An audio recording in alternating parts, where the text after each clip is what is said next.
Bonjour à tous, c'est toujours un plaisir de vous retrouver chaque semaine pour le tour d'horizon de l'actualité sportive au Bénin et hors de nos frontières. Au menu, le point sur la 12e journée de la Vitalor Ligue 1 avec notamment le match Esaü Buff FC du Borgou. On parlera également de la Ligue 2 avec cette 11e journée qui a été disputée ce week-end. Ce soir, nous recevrons un acteur du mouvement sportif béninois. Il nous parlera des états généraux du taekwondo au Bénin. Maître Cassien Toï Digra, vice-président de la Fédération béninoise de taekwondo.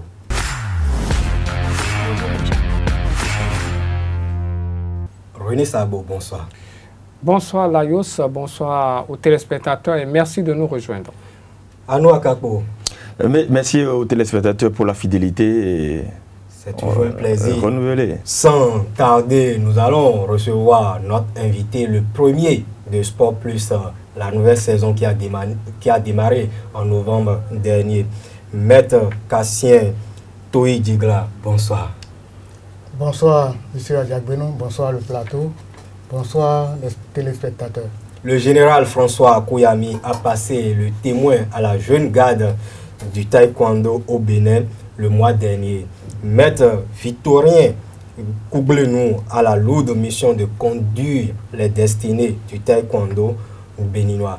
Pour réussir son mandat, son comité exécutif organise le samedi 26 janvier 2019 les états généraux de la discipline au fin de redorer le blason de cet art martial d'origine sud-coréenne.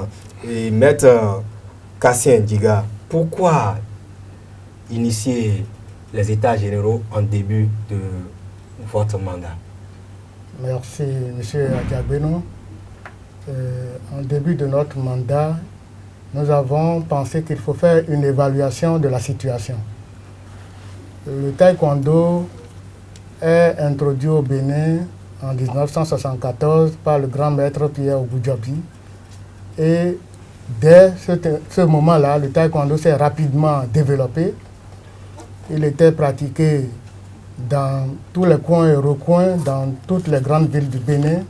Il y avait des structures dynamiques au niveau départemental et au niveau national, si bien qu'on obtenait de très bons résultats. Le taekwondo fut même le premier sport qui a permis au Bénin d'être présent aux Jeux olympiques par qualification. C'était aux Jeux de Sydney en 2000. Mais depuis un certain temps, nous avons remarqué une baisse de niveau général de la pratique du taekwondo. Même sur le plan sous-régional, nous n'arrivons plus à nous imposer comme par le passé. L'évaluation de la situation par le nouveau comité exécutif a révélé certaines insuffisances.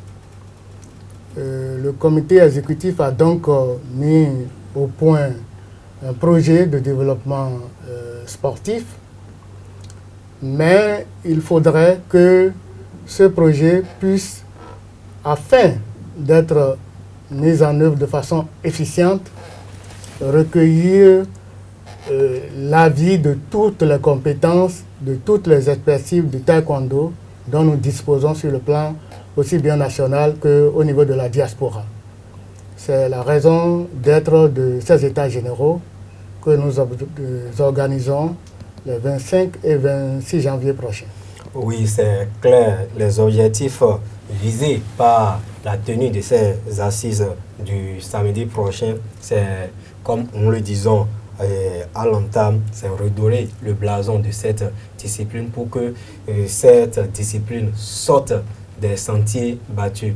Anou Akapo, une belle initiative et très originale. Bien sûr, on peut dire qu'elle est louable. Très louable dans la mesure où, lorsque vous suivez ce petit exposé du vice-président Cassien, vous allez comprendre qu'il est nécessaire que le taekwondo béninois puisse remettre tous les acteurs autour d'une table pour pouvoir réfléchir sur l'avenir. Et surtout qu'en début de mandat, c'est là la subtilité. Lorsqu'on est en début de mandat, forcément, il faut se donner des objectifs. Et ces objectifs doivent passer par les moyens, doivent passer par toutes les compétences réunies et définir les bases afin qu'en fin de mandat, on puisse évaluer ce qui a été fait. Donc, lorsque tout le monde sera autour d'une table pour discuter de ce qui ne va pas, ce qui va bien, ce qu'il faut corriger, oui, forcément, ce taekwondo-là va reprendre sa place, comme l'a si bien dit le vice-président Toyi Djigla. Oui, et René, après Moloïse Ogunjobi, parce que le VP l'a indiqué tout à l'heure, le taekwondo béninois semble sombrer maintenant. C'était Stanislas Ogunjobi. Oui, Stanislas Ogunjobi. Le frère de l'autre. Oui, le frère de l'autre. Et après, maintenant, on veut prendre un nouveau départ pour le taekwondo béninois à travers ces assises-là. Ben moi, je voudrais d'abord tirer un coup de chapeau au président Koublenou et à toute son équipe, parce que là, nul n'ignore que depuis quelques années, il y avait quelques difficultés au niveau de cette discipline, avec des frustrations déjà depuis 2010, où nous avons eu les 7e championnats du monde francophone, avec l'absence de Maître Ogunjobi, on l'a dit, qui a créé la discipline. Déjà en 1974, après le départ de Jacques Noutaï de la tête de la fédération, c'était le 27 novembre. On a eu le général qui est venu, qui a fait 2 mandats, mais on s'est rendu compte que vers la fin du mandat, les frustrations persistaient et M. Koublenou et toute son équipe ont eu cette géniale idée de penser aux États généraux. Ben, je voudrais bien que le vice-président M. Djigla revienne tout à l'heure sur les attentes, mais déjà souhaiter qu'on puisse donner la parole à tous les acteurs pour qu'ils puissent exprimer ce qu'ils ont dans leur cœur. Parce qu'on a constaté qu'il avait des frustrations, mais c'est une occasion pour eux de pouvoir chacun dire ce qu'il pense, ce qu'ils attendent de ce nouveau comité exécutif afin d'aplanir toutes les dissensions pour un renouveau au niveau de cette discipline. Et Dieu seul sait qu'au niveau du taekwondo, il a bien des valeurs qui peuvent ramener très haut cette discipline et avoir beaucoup de Stanislas Ogunjobi et pourquoi pas Moloïse qui ont fait les beaux jours de cette discipline. Voilà. Oui, Arnaud, tu as un mot. Oui, justement, il ne faudrait pas que ces états généraux soient des états généraux de nom. C'est-à-dire qu'on organise un truc factice, comme en train de le dire René Sagbo, que les gens parlent. Parce que, quoi qu'on le dise, hein, le taekwondo béninois a toujours ses problèmes. On sait qu'il y avait entre-temps une aile qui était à part, je ne veux pas nommer, Maître Degbe, qui s'auto-proclamait, oui, se proclamait aussi président d'une aile de fédération. C'est vrai qu'entre-temps, ces velléités ont été quelque peu dissipées, mais toujours est-il que moi, je sais que je l'ai rencontré il y a quelques mois. Il y a toujours ces bisbilles là, il y a toujours ces ressentiments là. Donc, si réellement ces états généraux peuvent permettre à la discipline de pouvoir réunir tous ces acteurs et que chacun viendra, oui, mettre ces problèmes sur la table et ils vont en débattre pour les aplanir, ce serait très bon pour cette discipline et ça va aller pour le sport béninois en général. Oui, mais le président du comité d'organisation qui est avec nous l'a mentionné, l'a évoqué dans ses propos liminaires, c'est pour laver effectivement le linge sale en famille pour que cette discipline prenne son rang à nouveau. Peut-être un nouvel envol. Oui, une nouvelle dynamique pour le taekwondo bénin. Vous avez parlé vous attendez également des acteurs de cet art martial de la diaspora béninoise qui réside. Vous pouvez nous donner quelques noms déjà? Je ne peux pas citer de noms au risque d'oublier plusieurs acteurs. Les taekwondoïnes qui ont commencé par la pratique du taekwondo au Bénin depuis les années 70, 80, 90 et la suite, ils sont très nombreux à l'extérieur. en Europe, aux États-Unis, un peu partout. Donc, nous avons mis en place un système qui nous permettra de recueillir leurs contributions au cours du déroulement de ces états généraux. Ils sont très nombreux, je préfère ne pas les citer. Et vous pouvez nous décrire un peu, décliner un peu le programme qui est concocté pour ces assises du samedi prochain. Voilà. Donc, vous avez exprimé des préoccupations tout à l'heure par rapport à la désunion au niveau de la fédération. Oui. Vos préoccupations sont prises en compte puisque tout le monde est convoqué à ces états généraux. Ça nous Enfin, rassure. tout le monde, toutes les tendances, toutes les structures seront représentées à ces états généraux. Donc, de fait, c'est une occasion pour rassembler à nouveau toute la famille, peut-être pour la réconcilier, cette famille, et pour travailler ensemble. Le moment viendra certainement, comme vous le dites, qu'il faudra laver le linge en famille, mais la journée du 26 janvier sera trop courte pour aborder ce genre de préoccupations, mais toujours est-il que nous acceptons désormais de travailler ensemble. Nous avons défini 3 axes principaux d'efforts sur lesquels nous allons travailler. Le premier axe, c'est réfléchir d'abord sur la réorganisation du cadre technique de la pratique du taekwondo. En deuxième lieu, nous allons réfléchir sur le financement des activités de la Fédération béninoise de taekwondo. Et en troisième lieu, nous allons réfléchir sur une nouvelle approche de gouvernance de la Fédération béninoise de taekwondo. Alors, au niveau du premier point, la réorganisation du cadre technique de la pratique, nous allons réfléchir sur les problèmes de formation. Comment former les différents acteurs de façon à les doter avec plus de performance. La formation des entraîneurs, la formation des coachs, des arbitres et la formation des athlètes. Nous allons réfléchir pour avoir comment nous allons les former pour qu'ils soient au top niveau. Nous allons réfléchir sur la réorganisation de notre direction technique nationale pour que ça soit bien structuré et avec des outils performants pour obtenir de bons résultats. Nous allons également réfléchir sur le système de passage des grades. Parce que quand on évolue dans le taekwondo, c'est un art martial, on prend des grades. Donc nous allons réfléchir à cela. Nous allons réfléchir également sur le statut des différents acteurs. Quel statut donner aux compétiteurs, les entraîneurs surtout, et les juges et arbitres, pour que chacun puisse avoir son cahier de charge et qu'on puisse avoir des obligations de résultats. Pour que quelqu'un qui est entraîneur, par exemple, il sache qu'il est là pour donner des résultats, pour obtenir des résultats. Donc voilà la manière dont nous voulons travailler sur ce premier point. Nous allons également réfléchir sur quel encadrement nous pourrions apporter aux classes sportives de taekwondo mises en place par le gouvernement, ainsi que les associations. Donc, sur le plan de la réorganisation du cadre technique, c'est ce que nous entendons avoir des propositions concrètes, des recommandations des participants pour avoir de bonnes conclusions. Vous avez aussi parlé de financement. Le financement, c'est effectivement le point faible de la fédération de taekwondo.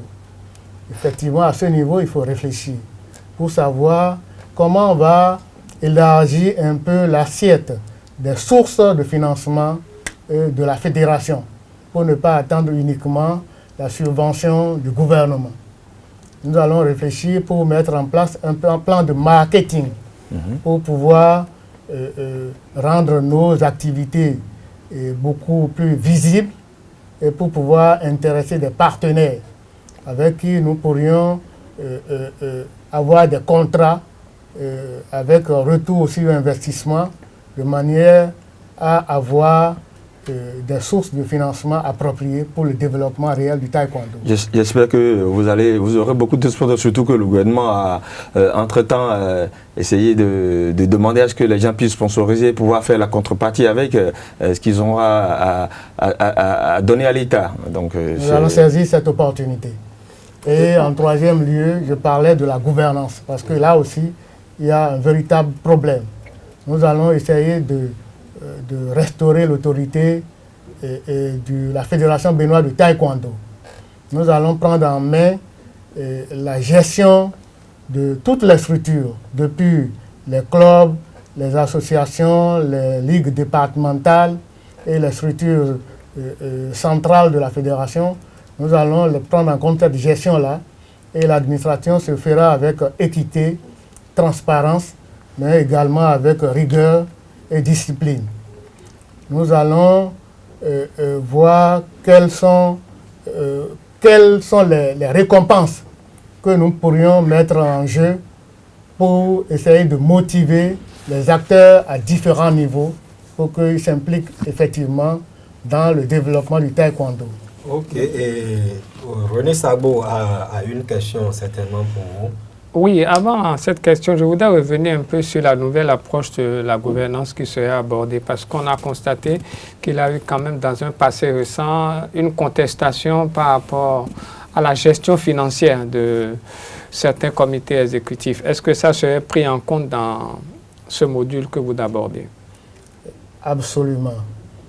La gouvernance va aborder les problèmes de la gestion financière tout aussi bien que la gestion administrative. Il y aura des manuels de procédure qui feront que tout le monde sera au courant de ce qui sera fait et comment ce sera fait. Donc, il y aura la transparence à tous les niveaux. D'accord. La dernière question que j'ai à ce niveau. Maintenant, à l'issue de ces états généraux, il y aura certainement un travail de synthèse et voir dans quelle mesure pourra appliquer les décisions qui seront prises. Maintenant, quelles sont vos attentes à la fin du mandat? Parce que nous avons au début du mandat ces états généraux. Un travail va être fait, mis en œuvre, mis en application, mais à la fin du mandat, votre comité exécutif attend quoi concrètement?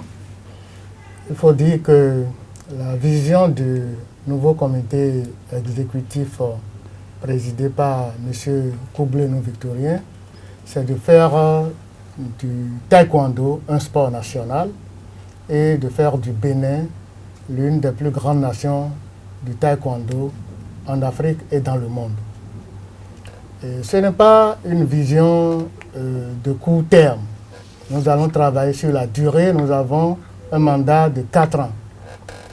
Nous n'allons plus attendre de découvrir au cours des championnats nationaux que nous organisons des compétiteurs qui vont être médaillés, les sélectionner pour les mettre dans l'équipe nationale et essayer de les former pour avoir des résultats.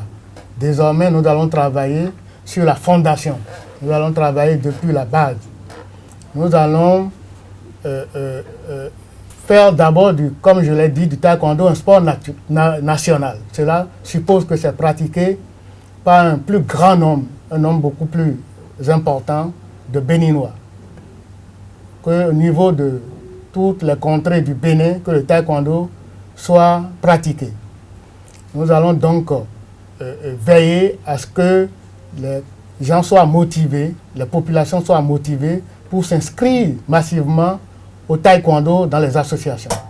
Et depuis les clubs, nous allons suivre l'évolution des pratiquants de façon à identifier dès le départ, de façon précoce, les futurs champions de demain, les futurs compétiteurs de haut niveau, et les prendre en compte rapidement, prendre en compte leur encadrement au niveau même de leurs associations, et progressivement, d'ici à quelques années, nous espérons que nous pourrons effectivement devenir l'une des grandes nations de taekwondo. Et justement, pour faire du Bénin l'une des grandes nations du taekwondo à travers le monde, le Bénin peut compter sur Jéhudiel Kiki, qui est actuellement en Allemagne dans un centre d'entraînement international. Il a participé le week-end dernier à un Open international qu'il a remporté dans sa catégorie des moins de 68 kilos, en battant notamment un adversaire nigérien, et un Autrichien et 2 Allemands. C'est déjà un bon départ pour votre comité exécutif. C'est un très bon départ. Il faut dire que ce n'est pas le fruit des résultats de l'actuel comité exécutif. Il faut dire que c'est grâce à l'ancien président de la Fédération béninoise de taekwondo, le général François Kouyami, et à l'actuel président du comité national olympique sportif béninois, le président Minavoa, que Kiki Jehudiel a pu obtenir sa bourse olympique pour pouvoir préparer les qualifications aux JO de Tokyo 2020. Je tiens au passage à remercier ces éminentes personnalités qui ont travaillé pour qu'il puisse obtenir cette bourse. Kiki Jehudiel est un espoir. Il travaille beaucoup et c'est pour ça que le choix a été porté certainement sur lui par les autorités du CNOSB pour obtenir cette bourse-là. C'est un très bon départ. Il a eu la médaille d'or en battant déjà des internationaux. Donc le Bénin peut être fier, le comité exécutif est fier de lui et nous espérons qu'il nous permettra d'être présent par qualification au JO de Tokyo en 2020. Arnaud Akapo. Oui, j'espère qu'avec cette prestation-là, le Bénin va commencer par reprendre sa place sur l'échiquier du taekwondo. On a connu, sinon on a appris l'histoire des Maras Graciens, c'était dans les années où, c'est vrai, on n'était pas encore né. On a parlé de Stanislas Lemoyosé. Maintenant, ce sont les Ivoiriens et les Nigériens qui ont pris le taekwondo africain. On parle de Tchèque Cissé. Il y a aussi le Nigérien qui a pris la médaille d'or au JO. Donc le Bénin, pourquoi pas aussi, à Tokyo 2020, peut se replacer sur l'échiquier de taekwondo africain et mondial. Alors, le président ou le vice-président que vous êtes et président du comité d'organisation de ces états généraux du taekwondo béninois, votre mot pour conclure votre passage, et je vous l'indique, vous êtes le premier à être reçu sur nos plateaux. Merci pour cet honneur que vous me faites. Je voudrais d'abord remercier Isaïe TV d'avoir offert cette opportunité au comité exécutif de la Fédération béninoise de taekwondo, par ma personne, à parler de nos activités. Je voudrais demander aux pratiquants de taekwondo de bien vouloir, qui sont invités aux États généraux, de bien vouloir répondre massivement. Les États généraux vont se dérouler le samedi 26, puisque c'est les travaux préliminaires qui vont se dérouler la veille au siège de la Fédération à Kpakpa, au nouveau siège de la Fédération, qui sera inauguré le même jour. Et le samedi, c'est au Majestic, à Kadjaoun, que vont se dérouler les États généraux. Donc à partir de 8 heures déjà, je voudrais demander que tous les participants puissent arriver parce que la cérémonie d'ouverture va démarrer exactement à 9 heures.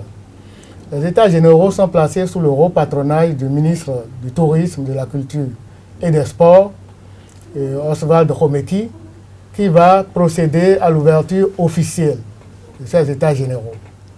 Je voudrais demander à tous les pratiquants de taekwondo, à tous les amoureux de taekwondo, aussi bien de l'intérieur que de la diaspora, de s'associer au projet de développement sportif du nouveau comité exécutif, parce que nous avons, au niveau du comité exécutif, nous sommes très déterminés à œuvrer pour la progression des performances, mais c'est tous ensemble que nous devons y arriver. Je vous remercie. Et merci à vous, maître Cassien Toyi Djigla, pour votre passage sur l'émission Sport Plus. Et nous allons rester au niveau des arts martiaux pour parler de l'Open de Paris de karaté 2019 qui va se dérouler du 25 au 27 janvier prochain au stade Pierre de Coubertin de la capitale française. Deux internationales, je vais dire, deux internationales karatéka béninoises vont prendre part à cette compétition. Il s'agit de la championne d'Afrique 2017, Océane Garnero, qui séjourne depuis quelques mois également, boursière de la solidarité olympique en France, et de sa jeune sœur Fridol Tobosu, qui fera sa première apparition dans cette compétition majeure sur l'échiquier du karaté mondial.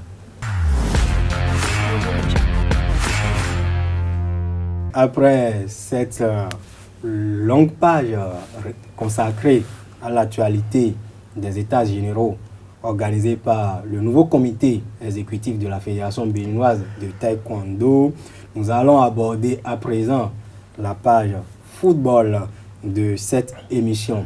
Et nous allons directement au stade René Pleven de Cotonou pour suivre le grand format de cette rencontre qui a mis au prix USAE FC bien sûr, et avec l'équipe des Buffs FC du Borgou, leader de la Vitalor Ligue 1 de football du Bénin.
de l'ours avant de l'avoir tué. On s'est dit, cette équipe des AE qui est devenue comme donneur de points universels depuis quelque temps, ne va pas tenir devant les buffles. Et on a failli avoir raison puisque les 10-15 premières minutes nous ont montré une équipe des buffles confiante dans son 3-5-2 qui a étouffé Esaïe en milieu de terrain, mais malheureusement qui n'a pas pu trouver le chemin d'affilée. Et cette équipe des AE qui a tremblé, sa défense n'a pas rompu, elle a repris petit à petit ses esprits, elle a terminé le match en très bonne posture, une posture d'équipe conquérante qui a donné des frayeurs à Hissène Lazadi et compagnie. C'est très bien joué et si ça continue comme ça, nous aurons une deuxième mi-temps d'une très très belle facture. Effectivement, Fernando Fassou, vous l'avez dit, une équipe des AE qui est tout simplement là pour faire trembler le leader. Et après 45 minutes de jeu, on dira tout simplement que la mission est accomplie pour les AE, certainement pour être plus proche d'un nul, ou plutôt une victoire qui sert. Et attention, c'est une équipe des buffles de Parakou qu'on a vu lors de son dernier match ici au stade de notre de Cotonou 2, qui a joué 45 minutes, 0 but partout, et qui, en deuxième partie, a tout simplement changé le match en remportant le match.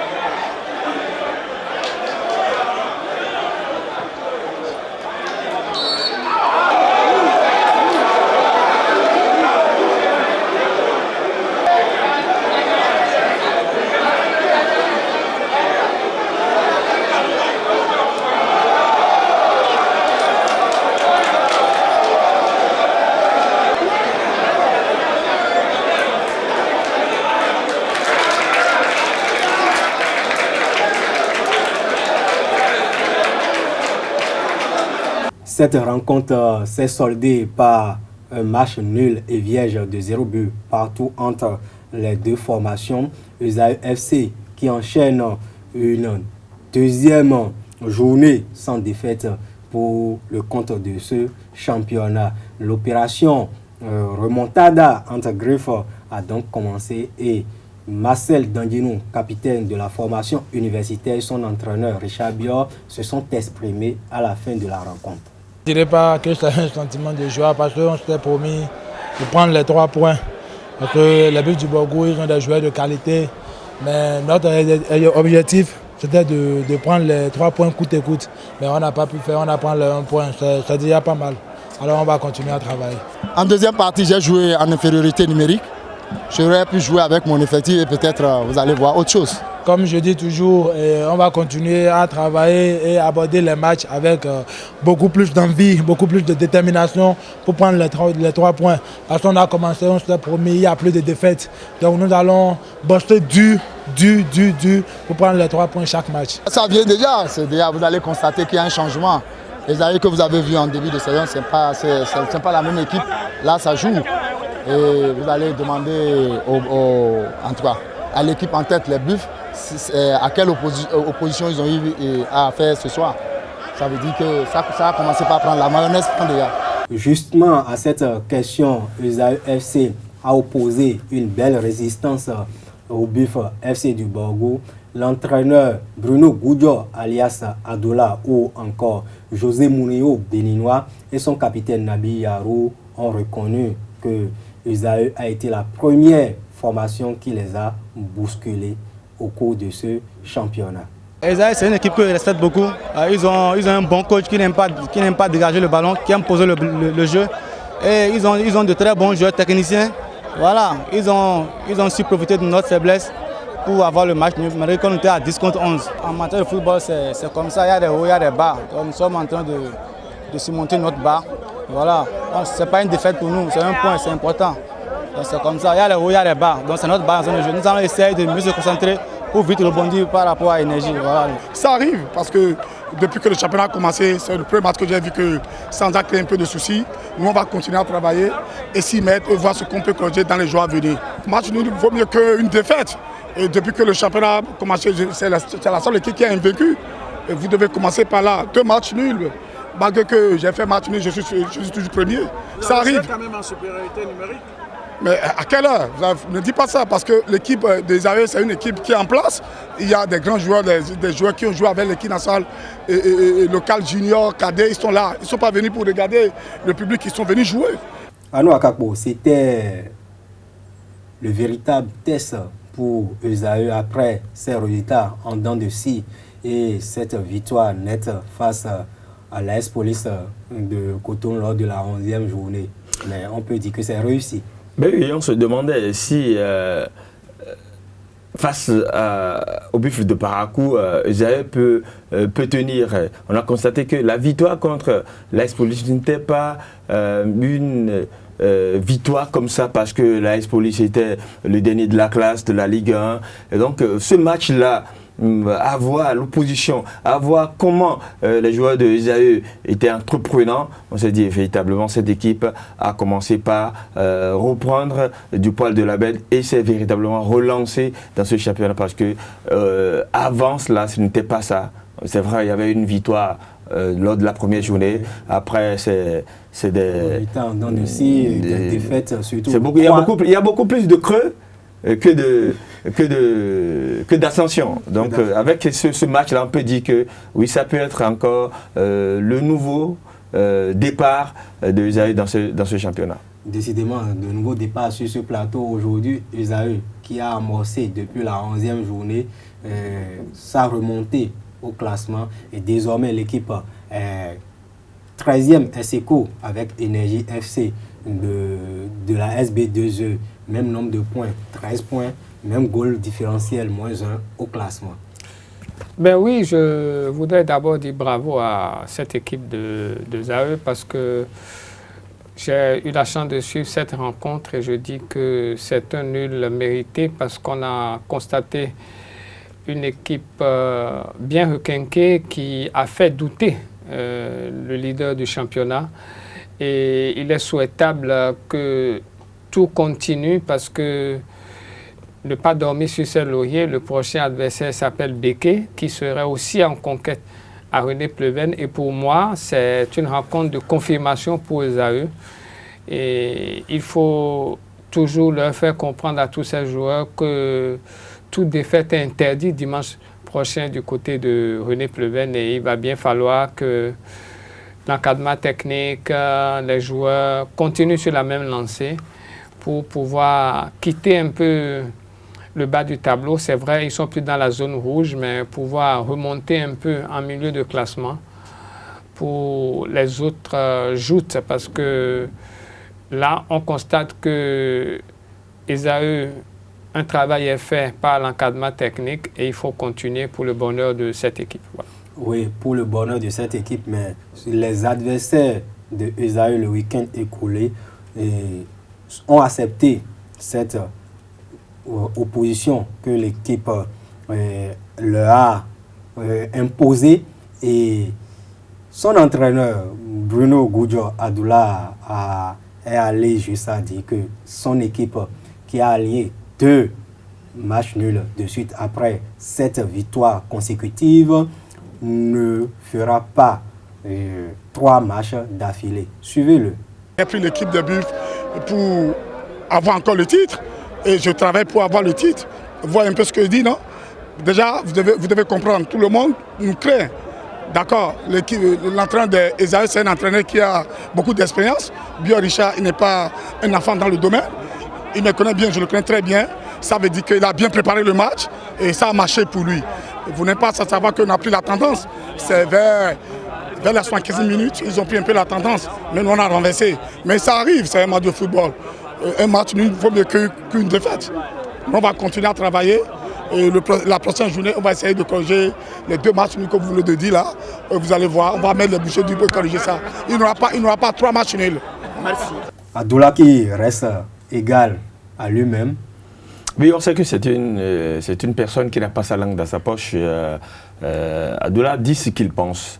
Seulement que le match qui vient, c'est contre Énergie. Énergie qui revient aussi d'une défaite du Nord. Énergie qui est aussi en difficulté. Énergie vice-championne du Bénin. Parce que c'est l'équipe qui a été deuxième avec Buffalo. Donc ce serait un match. Le match de la journée prochaine serait un match aussi... De revanche pour Énergie. Mais pas forcément un match de revanche, mais seulement que ce serait un match entre deux équipes, deux clubs qui ont joué des Coupes d'Afrique. Deux clubs qui, en décembre 2017, étaient proches. Donc nous allons voir, il y a un écart entre eux cette saison. Donc nous allons voir un peu le visage que présenteraient ces deux formations-là. Donc Adoula, son ambition de ne pas faire 3 matchs sans victoire, nous allons voir si cela va se concrétiser et ce que Énergie va faire après sa sortie d'un match, d'une défaite chez Béké. René, on reste avec vous pour découvrir les autres résultats de cette journée. Pour ce qui concerne les résultats de la deuxième journée, nous avons eu UPI Ayema 1-0 pour UPI. Du côté de René Pleven-Jacques et AS Police se sont séparés 3 buts partout. À Cobert, la GSP est venue à bout de Assos 1-0. Match nul 1 but partout entre Panther et Aspac du côté de Djougou. Lourd score à domicile pour Asvo, 3-0 face à Soleil Football Club. Le dimanche, nous avons eu Tonnerre avant comme Sport 2-1. Béké Énergie 1-0, on le disait à l'instant. Et US Craqué Dragon 1-0 pour le duel de Louémé Plateau. Oui, vous enchaînez en même temps avec le classement provisoire et les affiches de la 13e journée. Il faut simplement dire que les Buffles, malgré le nul face à Esaü, reste en tête de la Ligue 1 avec 25 points, goal différentiel plus 12. Deuxième, Ayema, 21 points, goal différentiel plus 5. Aspa conserve la 3e place, 20 points, goal différentiel plus 4. Il faut noter la belle remontée de Béké et de Asvo, 4e avec 18 points plus 6 et 5e avec 18 points plus 2. Alors que dans le bas du tableau, nous avons AS Police qui reste l'antenne rouge malgré son nul 3 buts partout face à Jacques avec 4 points moins 17, Soleil 10 points moins 7 et UPI ONM qui malgré sa victoire face à Emma n'est pas sorti de l'ornière, 11 points moins 7. Il faut dire qu'au classement, il y a eu cette rencontre jouée par l'AS Police, 3 buts partout. Ah oui. Et il faut l'annoncer à nos amis téléspectateurs que l'AS Police est séparée de son entraîneur.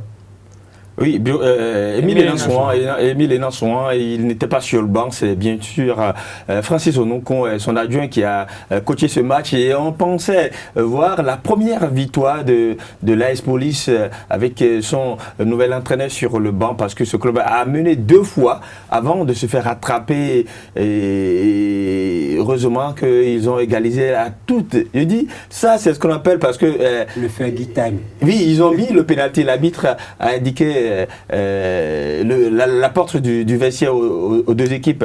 Ce match-là, l'AS Police a marqué 3 buts en un seul match.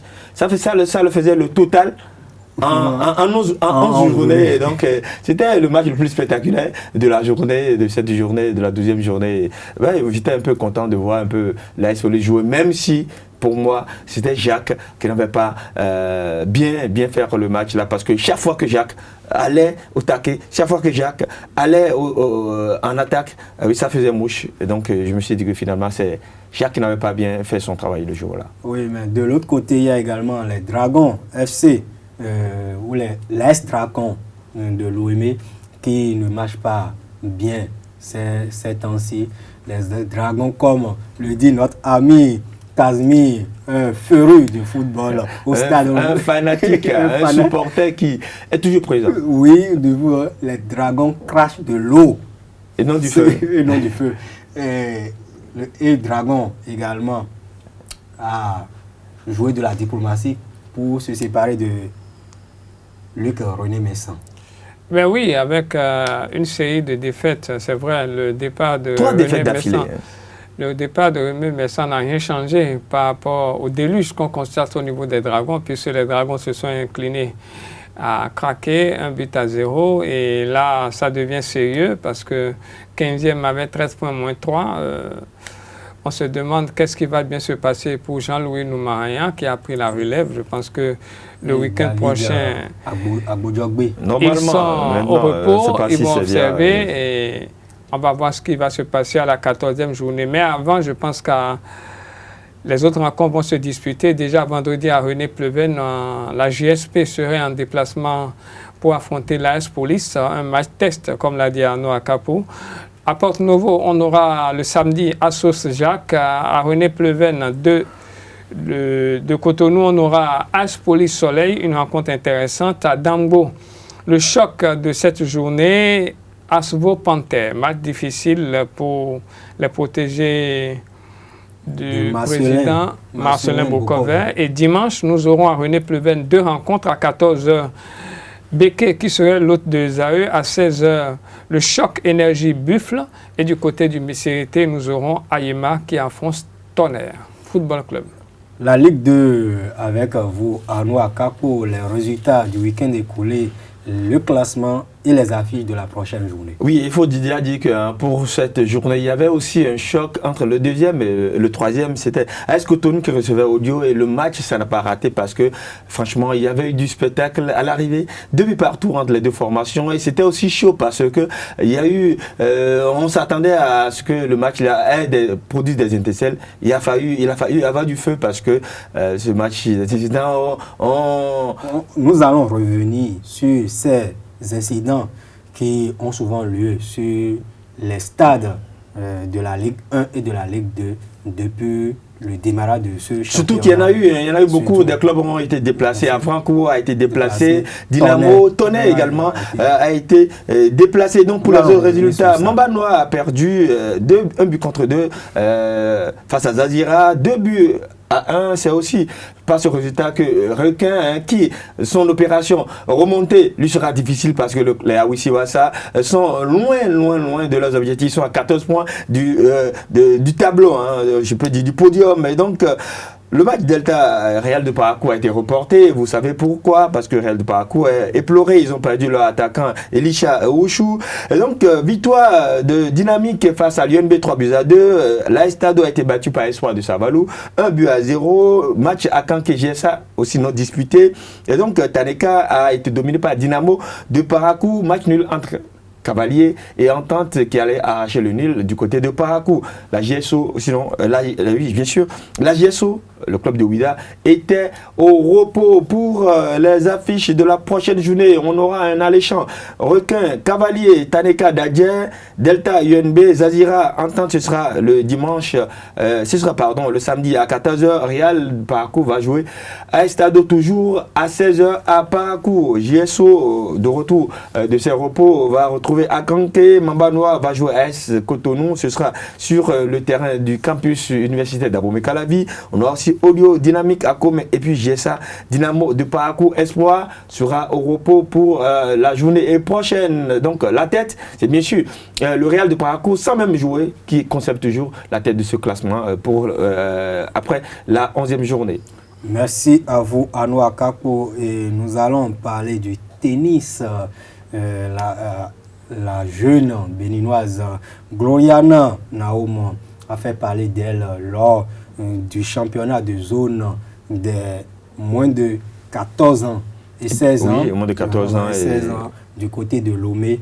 La semaine dernière, elle a remporté en simple fille cette compétition en battant notamment en finale une adversaire ivoirienne 6-2, 6-4, 6-2.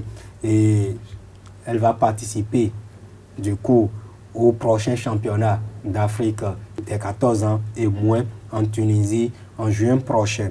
Et également, mieux, avec ses coéquipiers Rodiat Nougbessi et Eliaza Ronfoga, elles se sont qualifiées également pour ces championnats au niveau de l'équipe béninoise.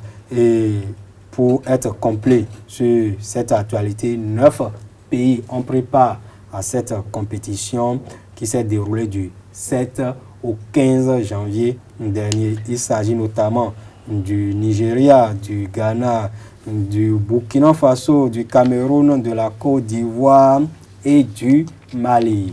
Ben, il faut aussi ajouter que le Bénin n'a pas remporté que le tournoi féminin.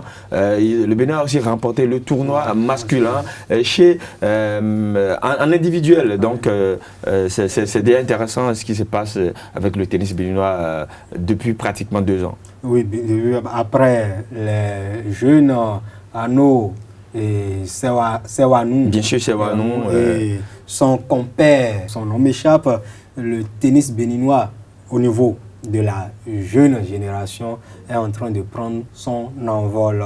On souhaite tout le bien pour cette discipline. Nous allons parler de la 26e édition du championnat du monde de handball masculin qui se déroule actuellement en Allemagne et au Danemark. La dernière journée du tour principal a lieu ce mercredi soir et il faut déjà dire que les dés sont déjà pipés dans le groupe 1 de ce tour principal. La France, double tenante du titre, et l'Allemagne, l'un des 2 pays organisateurs, ont déjà validé leur billet pour les demi-finales depuis le lundi soir. En revanche, dans le second groupe, rien n'est encore fait. 3 équipes vont batailler pour les 2 billets qualificatifs pour le dernier carré. Il s'agit du Danemark, l'autre pays organisateur, et de la Suède et de la Norvège, avec une confrontation directe entre les Danois et les Suédois. Les Norvégiens seront donc à l'affût en cas de défaite de l'une ou l'autre des 2 formations. Parmi les affiches de cette journée, nous avons un duel afro-africain entre la Tunisie, championne d'Afrique en titre, et l'Égypte, vice-championne. C'est tout juste une affiche pour que la Tunisie affiche peut-être sa suprématie sur le handball africain. Une nouvelle triste à présent, l'attaquant argentin, ancien sociétaire de FC Nantes en France, est porté disparu depuis ce mardi soir. L'avion qui le transportait pour le pays Galles, en provenance bien sûr de la France, a perdu le contact avec le contrôle aérien. Et depuis, plus de nouvelles. Cela se passait aux environs de 20 heures. Alors que le joueur argentin venait de s'engager la semaine dernière avec le club gallois Cardiff City. Akabo. Oui, c'est triste de constater aujourd'hui où la technologie a tellement avancé. Et heureusement que ce n'est pas ici sous nos cieux que cela s'est passé, mais c'est pas parce que ça ne me concerne pas directement, mais je le dis juste qu'on constate encore qu'on apprenne que des avions perdent contrôle et qu'on ne retrouve pas. Moi je suis un peu choqué. Maintenant pour le joueur Emiliano Sala, c'est un attaquant très élancé qu'on le connaît avec son style à Peter Crouch. Moi, je suis un peu, franchement, moi-même perdu dans cette histoire-là. René, la semaine dernière, on évoquait déjà ici une triste nouvelle, la disparition de Elisha Owusu, désormais ancien sociétaire de Real Sport de Parakou. Et depuis hier, nous avons appris encore cette nouvelle qui jette l'émoi dans le monde du football. Ben, c'est bien triste, vous l'avez dit. Ben, là, on se pose beaucoup de questions par rapport à la technologie. Arnaud Akapo l'a dit, mais apparemment, ce joueur était au niveau d'un avion privé qui l'amenait. Vous savez, l'aéronautique, les spécialistes le disent souvent, tout se joue sur une bonne chose. Une petite question sécuritaire, une petite faille peut faire amener le pire. Et jusque-là, pas d'explication officielle sur cette disparition. Je pense que le plus grand souhait pour honorer la mémoire de ce joueur qui a peu de chances d'être retrouvé parce qu'avec tout ce qu'on a mis comme dispositif pour aller à sa recherche, bateau, hélicoptère, etc., jusque-là, on n'a pas de suite. C'est de pouvoir avoir une explication sur les raisons de ce décès prématuré. Je pense qu'avec la boîte noire, nous n'allons pas parler encore de décès parce que on peut dire que le monde du football vit entre inquiétude et espoir.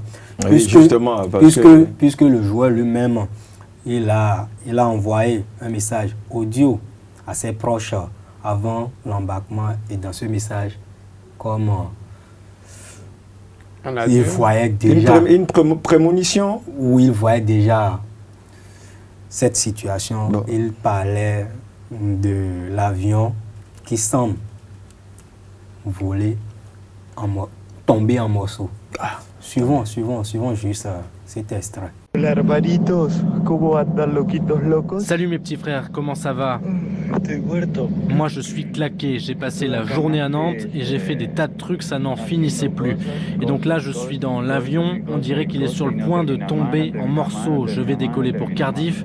Si tout se passe bien, demain après-midi je m'entraîne avec ma nouvelle équipe. On verra bien.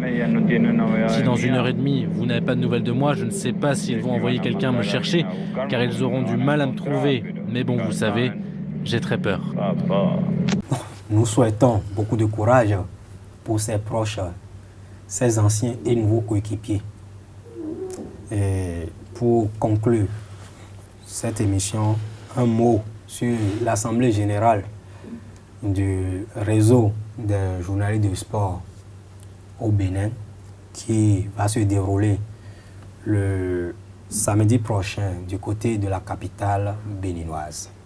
Ben, exactement, les membres du réseau se retrouveront le samedi prochain du côté du Ciel de l'Ouest et à la FIA pour faire le bilan de l'année 2018 et valider bien sûr le programme d'activité 2019 et le budget de cette année également. Donc, nous invitons tous les membres à rejoindre le bureau et toute l'équipe du côté de Porte-Nouveau pour cette activité statutaire. Voilà. Anou Akakpo. Oui, le réseau des journalistes de sport au Bénin, tout le monde sait, c'est l'un des, sinon le réseau le plus actif en termes d'associations de journalistes sportifs. Donc, l'AG, c'est l'une des associations qui tient régulièrement tout ce qui concerne ces activités statutaires. Donc forcément, bon vent à cette activité-là et que cela grandisse toujours. Que cela grandisse. Pour conclure définitivement ce numéro, un mot. Oui, et c'est juste dire à nos téléspectateurs, à nos internautes, merci déjà pour le soutien. De rester toujours câblé, de rester toujours fidèle à nos programmes parce que le meilleur reste toujours à venir. Ben, rendez-vous à la semaine prochaine pour un nouveau numéro beaucoup plus croustillant. Voilà. Oui, c'est la fin de cette émission. Nous retrouvons le sourire, vous auriez dû le constater, et une bonne semaine de travail à vous et à la prochaine.